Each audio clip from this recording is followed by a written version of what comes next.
Patrice Lumumba, the most important assassination of the 20th century. The US-sponsored plot to kill Patrice Lumumba, the hero of Congolese independence, took place 50 years ago today. Patrice Lumumba, the first legally elected Prime Minister of the Democratic Republic of the Congo, DRC, was assassinated 50 years ago today, on the 17th of January 1961. This heinous crime was a culmination of two interrelated assassination plots by American and Belgian governments, which used Congolese accomplices and a Belgian execution squad to carry out the deed. Ludo de Witt, the Belgian author of the best book on this crime, qualifies it as the most important assassination of the 20th century. The assassination's historical importance lies in a multitude of factors, the most pertinent being the global context in which it took place, its impact on Congolese politics since then, and Lumumba's overall legacy as a nationalist leader. For 126 years, the US and Belgium have played key roles in shaping Congo's destiny.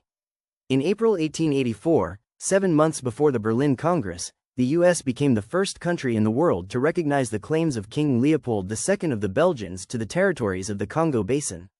When the atrocities related to brutal economic exploitation in Leopold's Congo Free State resulted in millions of fatalities, the US joined other world powers to force Belgium to take over the country as a regular colony. And it was during the colonial period that the US acquired a strategic stake in the enormous natural wealth of the Congo, following its use of the uranium from Congolese mines to manufacture the first atomic weapons, the Hiroshima and Nagasaki bombs. With the outbreak of the Cold War, it was inevitable that the US and its Western allies would not be prepared to let Africans have effective control over strategic raw materials, lest these fall in the hands of their enemies in the Soviet camp. It is in this regard that Patrice Lumumba's determination to achieve genuine independence and to have full control over Congo's resources in order to utilize them to improve the living conditions of our people was perceived as a threat to Western interests. To fight him, the US and Belgium used all the tools and resources at their disposal, including the United Nations Secretariat, under Dag Hammarskjöld and Ralph Bunche, to buy the support of Lumumba's Congolese rivals and hired killers.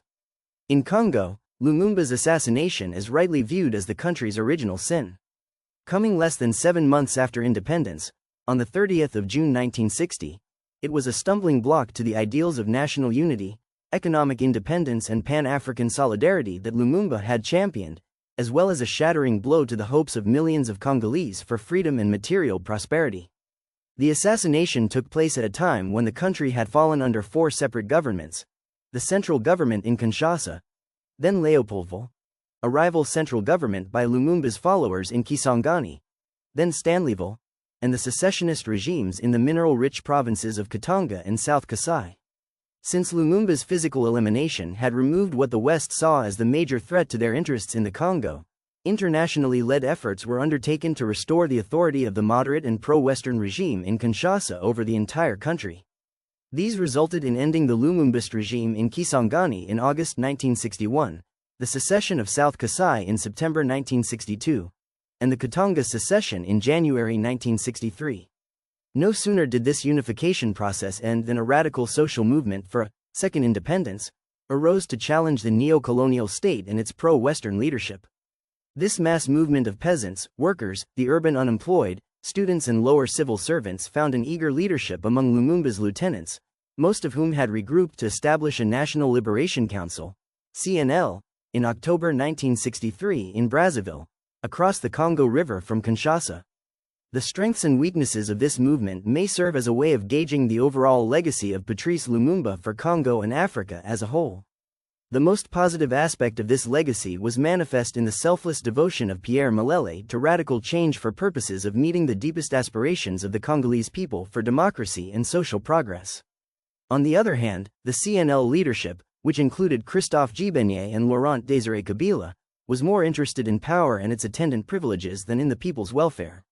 This is Lumumbism in words rather than in deeds. As president 3 decades later, Laurent Kabila did little to move from words to deeds. More importantly, the greatest legacy that Lumumba left for Congo is the ideal of national unity. Like and subscribe for more.